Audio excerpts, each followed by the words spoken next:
Tankers go up in flames in the Middle East. 1 million people take to the streets in Hong Kong as China tightens its grip over the formerly westernized region. And President Trump appears to endorse campaign collusion and foreign election interference in an interview with George Stephanopoulos. We will examine foreign policy threats and faux pas. Then, Jordan Peterson launches a new social media platform. Deep fakes blur the distinction between fiction and reality, with serious implications for 2020. And finally, after all that, the mailbag. I'm Michael Knowles, and this is The Michael Knowles Show.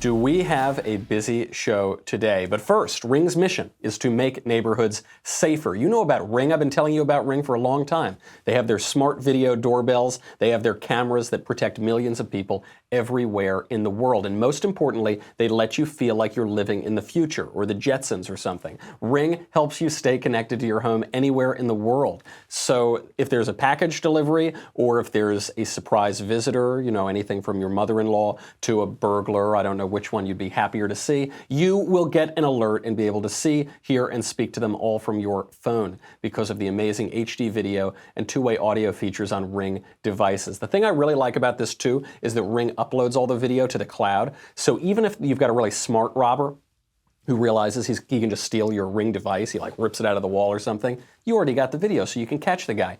Our senior producer, Jonathan Hay, just the other day, this was a couple months ago now, he was sleeping, it's 3 a.m. in his lovely home, and he gets a ring on his bell. It's these drug-addled wackos who are casing the joint, trying to rob him.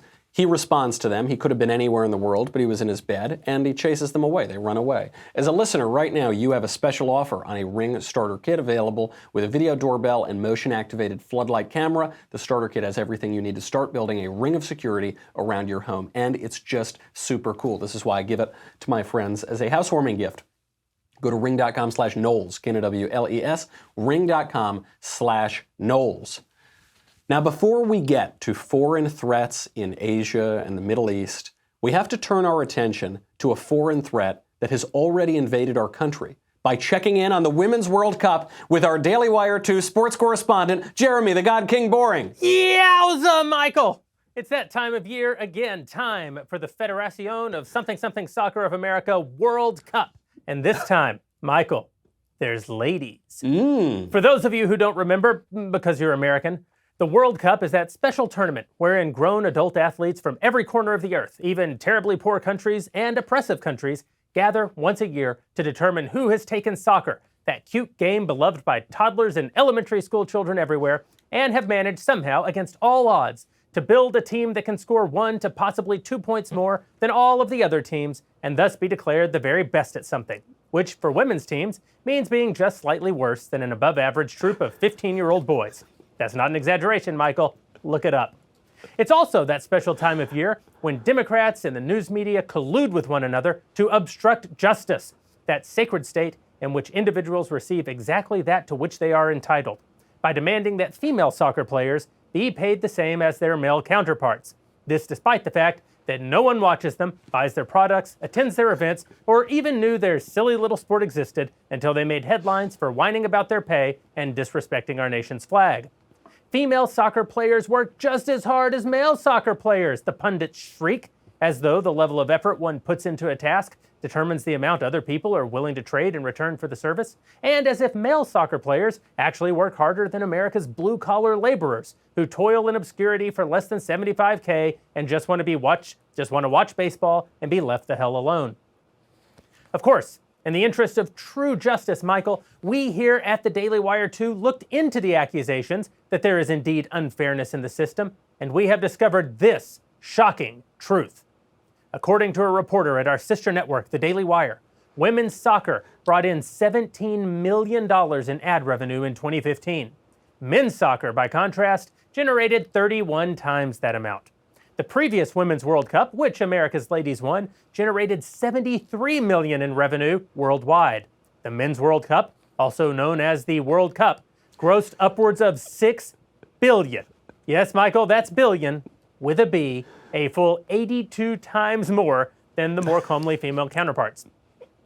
And yet, the women's team received $10 million for their trouble, 13%, Michael, of the total haul, whereas the men's team only received 6% of the $6 billion haul from the Men's World Cup. So you can see, Michael, it's true, foul injustice has occurred. The men are clearly paid less than they deserve. Somebody get me a penis hat. Hey, Michael. You want a penis hat? Anyway, it probably won't matter much longer, as this is likely the last World Cup in which players who were born biologically female will ever win the sport, since they're being replaced, as in all other women's sports, by mediocre male athletes looking for an easy win and willing to suffer for their craft. This because not a single left-wing politician, media figure, or academic can produce a working definition of the word woman. But how overpaid female athletes are isn't the only controversy from women's soccer, Michael. Mary Robespierre, or something, captain of the American national team, has decided to forego the entire premise of a national team, a team that represents a nation in an international competition, and refuses to participate in the national anthem of the nation that her national team represents, which is this nation, America.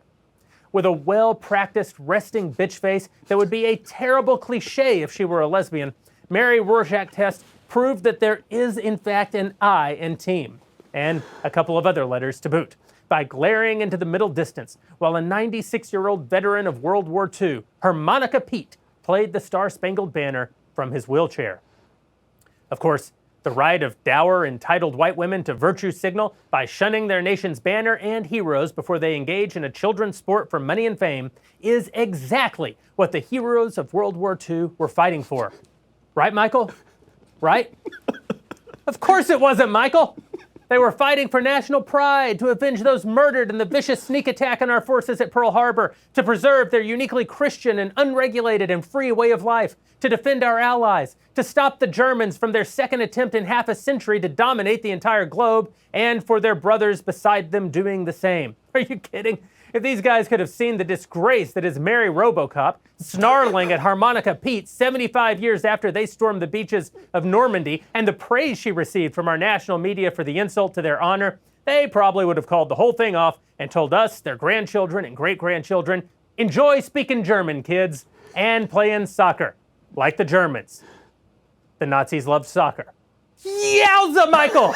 Back to you! Jeremy, a very thorough report. I have only one question that you didn't cover. When it is the ladies who are playing the soccer game themselves, who drives the minivans to pick them up when the practice and the games are over? Michael, in this day and age in which men have completely forfeited their role in society and in the family, you can bet that beta men all over this country will happily pick up their ladies in minivans and SUVs. I look forward to going out and buying the juice boxes later. Jeremy the God King Boring, the sports correspondent for our sister network, Daily Wire 2. A really thorough report. That was terrific. I can't wait for the World Cup to happen again next year. This is going to be just terrific. We've got to talk about less dangerous threats from abroad to our country. I speak, of course, of oil tankers blowing up in the Middle East and riots happening in Hong Kong. In the Middle East right now, 2 oil tankers have been hit by shells or torpedoes. We don't know which. This left one of the tankers on fire. This left one of them just sort of floating adrift. This is 1 month after 4 oil tankers in the region were sabotaged in port, and this attack today happened in the Gulf of Oman, which I've actually visited. I was seeing a friend in Dubai, and we rented a car and drove down to Muscat, Oman, which is right on the Gulf of Oman. And I can tell you from just firsthand experience, this is not a place that you want to be. It's a very nice country, Oman, but it's surrounded by very dangerous countries. You have, on the one side, Saudi Arabia, which is a U.S. ally. On the other side, you have the United Arab Emirates, which is another U.S. ally. Across the water, you've got Iran. That is not a U.S. ally. That's a U.S. foe. And then on the last part of the border with Oman, you have Yemen, which is now in a civil war. And the civil war is actually just a proxy war between Saudi Arabia and Iran backing different sides. This is where Oman is smushed in the world. And so everyone is suspecting that this oil tanker was blown up by Iran. We don't know. We're not sure. The foreign minister of Iran, John Kerry's good buddy, Javad Sharif, I think his name is, something like that, he says it's very suspicious. It's very curious. Of course it is. If it were Iran, that wouldn't make a ton of sense right now.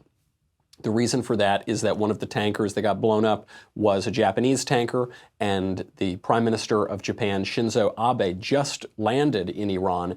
It's the first time a Japanese prime minister has gone to Iran since 1979. So this is supposed to be a big moment for peace and progress in the region. Wouldn't make a whole lot of sense for Iran to do it. However, on the other hand, it maybe would make the most sense because it gives Iran a lot of cover.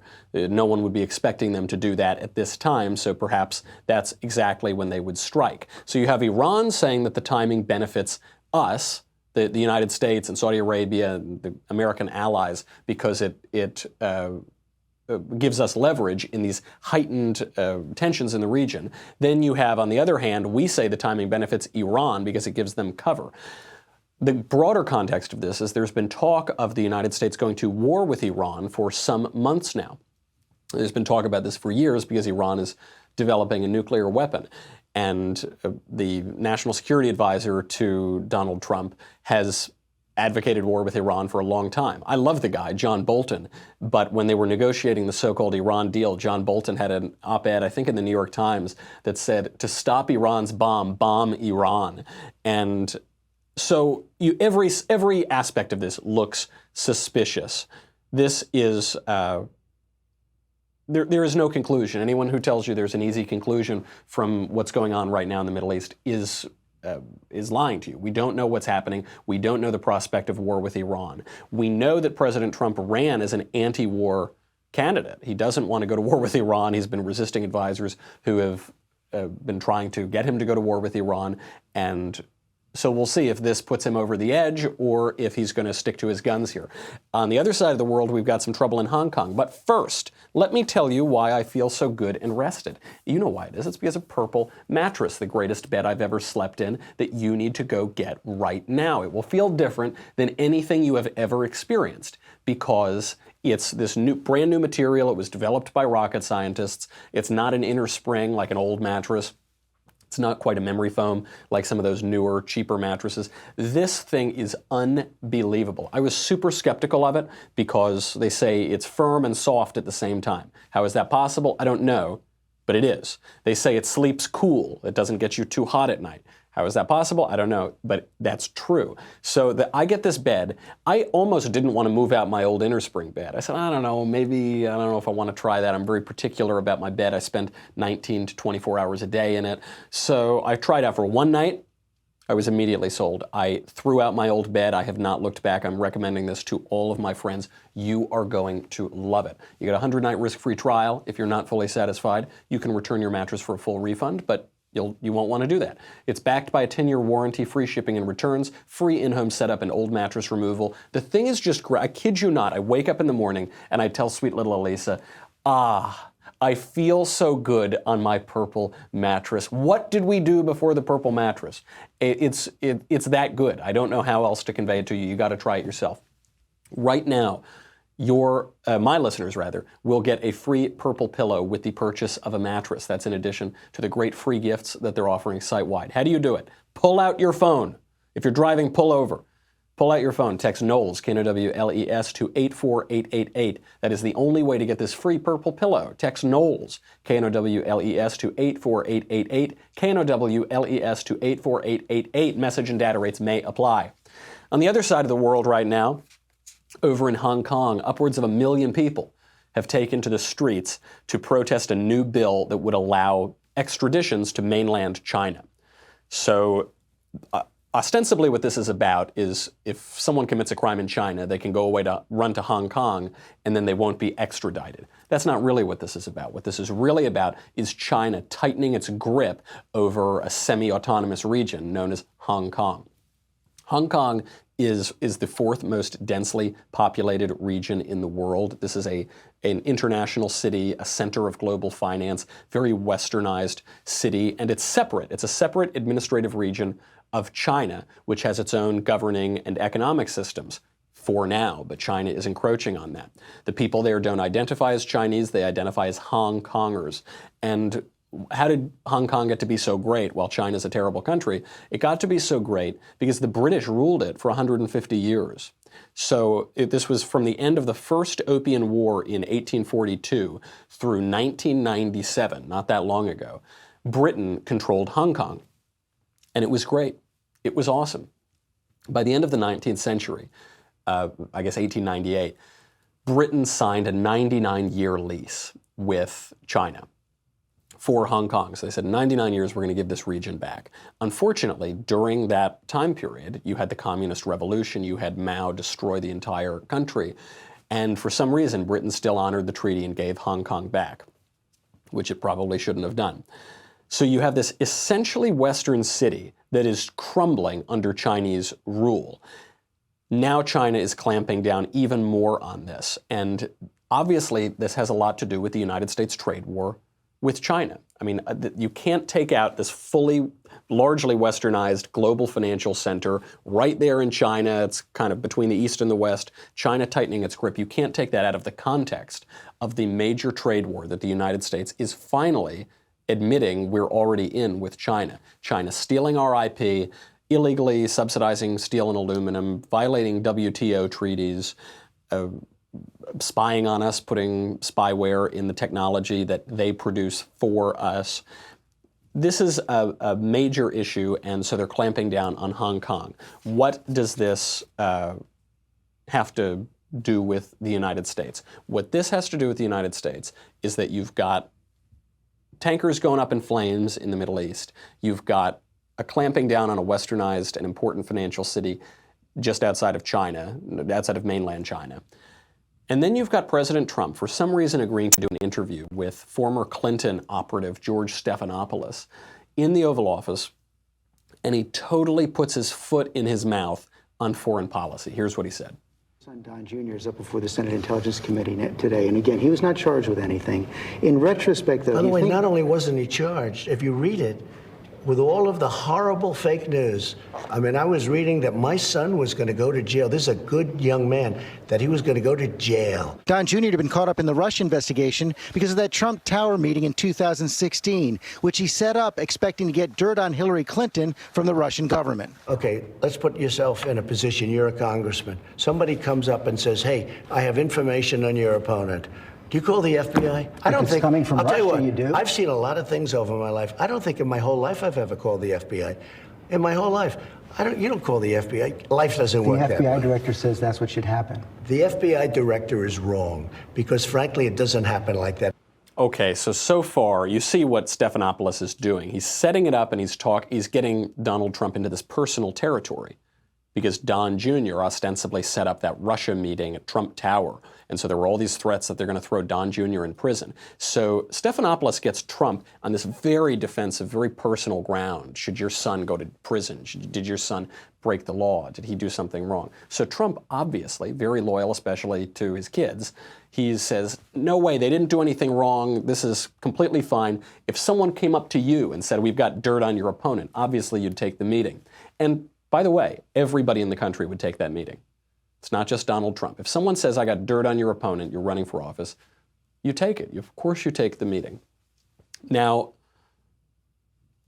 he veers off into bad territory when he says the FBI director is wrong. No, I wouldn't have called the FBI. Maybe you need a more delicate answer here. He's saying no campaign would have called the FBI. Maybe that's true. I mean, in the case of the Hillary Clinton 2016 campaign, not only, it's not that she was offered dirt and she called the FBI to report it. The Clinton campaign worked with the FBI through proxies to spy on the Trump campaign. The Hillary Clinton campaign paid for the Steele dossier, which was used as the bogus evidence to get the Obama administration to spy on the Trump campaign. It's almost like an inverse of what they're accusing Trump of doing here. But even so far, what Trump is saying is sort of defensible. Then he goes too far. Your campaign this time around, if foreigners, if Russia, if China, if someone else offers you information on an opponent, should they accept it or should they call the FBI? I think maybe you do both. I think you might want to listen. There's nothing wrong with listening. If somebody called from a country, Norway, we have information on your opponent.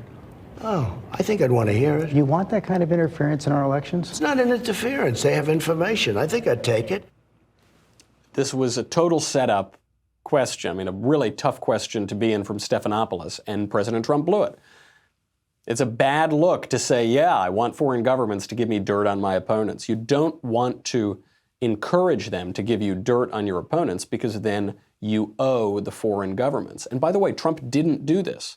He's putting himself into this hypothetical situation that he's going to be criticized for that he didn't even do.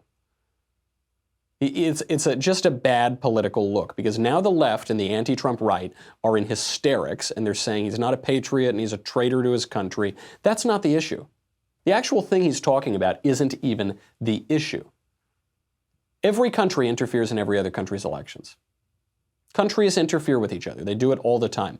During the Obama administration, Barack Obama sent his senior campaign aides to Israel to try to oust Benjamin Netanyahu from power. He sent $350,000 of U.S. taxpayer money to a front organization to oust Bibi Netanyahu from power in Israel. We all interfere in each other's elections. Still, what you don't want is for the President of the United States to accept this sort of thing publicly, to accept these premises publicly, because what it does, invariably, is create the impression of disloyalty to your country. That's the impression that President Trump is giving off. He's saying, yeah, I would totally accept the help of foreign governments. I would incentivize foreign governments to give me dirt on American politicians. Now, he's not actually doing it. And actually, Democrat politicians have done this. They have gone and colluded with foreign governments to try to win elections. Ted Kennedy colluded with the Soviet Union to try to win the presidency. This is how he was negotiating with the Soviet Union to help him get elected. So it does happen. But so why don't you say it? You don't say it because hypocrisy is the tribute that vice pays to virtue. Because you also don't want to create incentives. Publicly speaking, you don't want to put out on your bullhorn and say, hey, foreign governments of the world, give me dirt on my opponents. Please spy on American citizens, spy on American politicians. It's just a bad look. The good thing you can say for President Trump in this interaction is something that I've said for a long time, which is that President Trump is the most honest president that we've ever had. He is. Call him Honest Donald. You have Honest Abe, now you can have Honest Donald. Why is he the most honest president?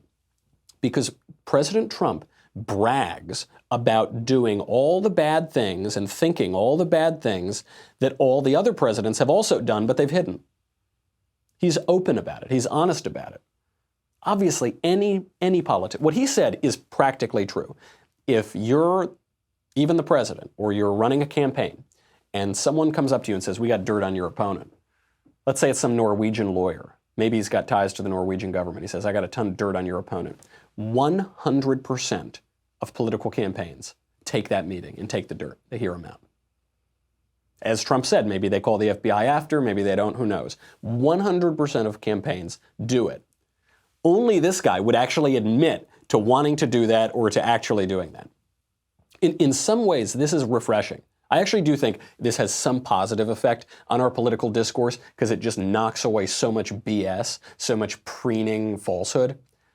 However, what this also means is then we need to articulate that it's bad. You don't want to incentivize foreign governments to spy on American citizens, even if they're awful American citizens like Hillary Clinton. You don't want to incentivize that. You don't want it to seem like the President of the United States is encouraging you to do that or offering you something in return. That's not a good idea. It's refreshing to hear a guy speak honestly, but then it's incumbent on all the rest of us to say, right, true, that is honest, we shouldn't do that. Don't do it. Moving on to some good news happening domestically, Jordan B. Peterson, you know, the Lobster King himself, is announcing a new social media platform. This is going to be a censorship-free platform. This is going to be a platform that conservatives are welcome to. He announced the name of it. It is called ThinkSpot. Now, what does it do? It will allow creators to monetize their content. It will be radically pro-free speech. They say the only way they're going to take someone off is if a court orders them to. And so this creates some problems. Because the trouble with these is the minute that you set up a social media platform, a new one, and you say it's going to be pro-free speech, you just get flooded with the Nazis. And so it becomes the Nazi platform. Now, one way they're working on this is the platform is going to require a minimum of 50 words per post. And I love this idea. Because what that means is, even if you're just going to troll, in Jordan Peterson's words, you have to be a witty troll.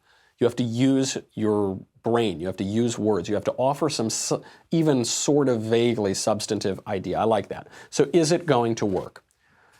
If anybody can make this work, it's Jordan Peterson, because he's just a superstar right now. He is acceptable to conservatives and liberals, not the hard left, but some liberals. He's acceptable to religious people and secular people. I mean, he's embraced by Bishop Barron, a Catholic bishop. He's also embraced by the whole materialist, new agey, secular crowd. And he infuriates the censorship crowd, so he's got the right enemies. For that big problem that we mentioned, Nazis, he does have a system for this. The system is that if you get ratioed, then your posts are hidden. And people can click on it and see them, but they don't automatically pop up. And so the New York Magazine rather, is referring to this as shadow banning. They say Jordan Peterson's pro-free speech platform is going to be just as bad on shadow banning as Twitter and all the others are. That's not true. That's completely dishonest. What Jordan is describing is not shadow banning. What he's saying is if you get downvoted too many times, more than 50% of the time, your post isn't going to show up. That's kind of like Reddit. That's not shadow banning. We all know the rules. We all know what's happening. You, the user, you, the content creator, can see that. What shadow banning is when they don't tell you that you're not showing up in timelines. When some arbitrary editor over at Twitter just says, we don't really like Ted Cruz. We don't really like Michael. We don't like Klavan. And so they reduce our reach without telling us how to do it. Totally arbitrary. This, as Jordan has presented it, is totally transparent. Seems like a good idea. We'll see if it works. I'm hoping that it works. I'm skeptical that it will because just you need a lot of people there, and the fact that it has any political agenda, even if it's pro-free speech, even if it's pro-First Amendment, very possibly could ghettoize this platform. But if anyone can do it, it's Jordan, so let's hope that it works. Other great news in social media. There is a story that people are reporting as bad news for our politics and culture and social media. I think this is great news, and it is the rise of deep fake videos. This is videos that look like somebody who's recognizable is speaking, but it's just totally made on a computer. Listen to this video that looks exactly like Mark Zuckerberg. Imagine this for a second. One man with total control of billions of people's stolen data, all their secrets, their lives, their futures. I owe it all to Spectre. Spectre showed me that whoever controls the data controls the future. So Spectre is the James Bond villainous criminal organization. Obviously that's not Mark Zuckerberg, but if you haven't seen this video, it looks exactly like him. And so people are saying this is so dangerous. This is going to totally lead to all this deception and all of this awful stuff. I think it's exactly the opposite.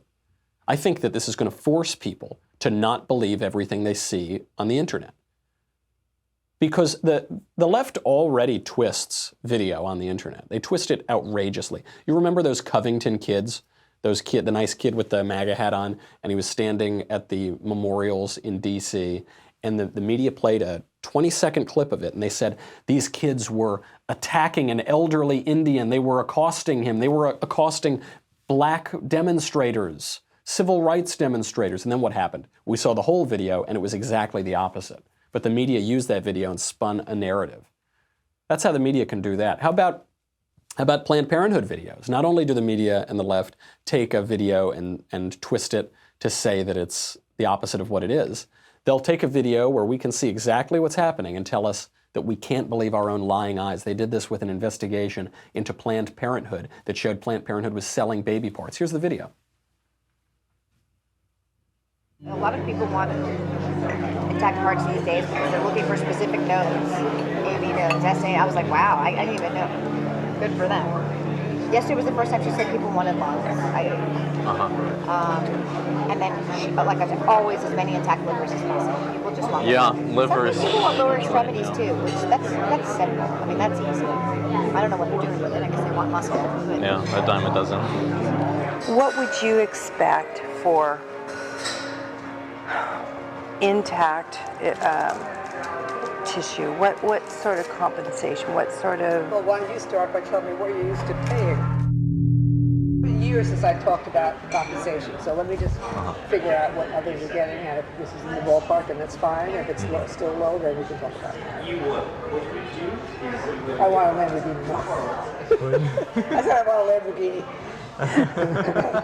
Lamborghini. Don't we all, right? They're all haggling over the price of dead baby organs that they've butchered.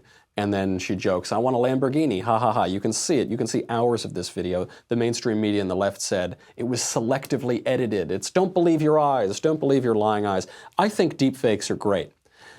It will refocus people away from scandal. It will make you more skeptical. It will refocus people away from scandal. I mean, a good example is with Trump. You catch a politician in some decade-old video doing or saying something that he shouldn't be doing, and this is supposed to end his career. No one cares about that. No one cares what Trump said on a bus to Billy Bush when he thought he was having a private conversation and having locker room talk with a guy off, without being mic'd up. No one cares. That doesn't affect the presidential administration.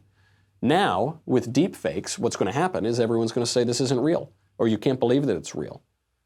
What it actually does by taking away the credibility of video, we're in this video culture where everyone's being videoed all the time, by taking away the hardened credibility of that, it focuses you on issues, on the present, on what's happening now. What effect will this have on 2020? Clearly the technology is already pretty good, so we'll have to see, and I can't wait for deepfake videos of Eric Swalwell. Something tells me they couldn't be more ridiculous than Eric Swalwell himself. We'll see about that. Got more to get to, but we got to get to the mailbag. So go to dailywire.com.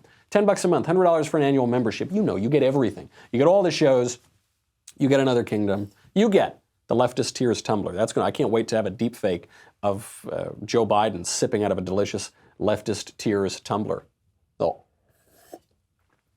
be his own tears. They'll be his own tears when that commanding lead he has starts to slip and candidates like Liz Warren and Bernie Sanders jump above him. But we'll see. We'll have to see what happens. Go to dailywire.com. We'll be right back with the mailbag.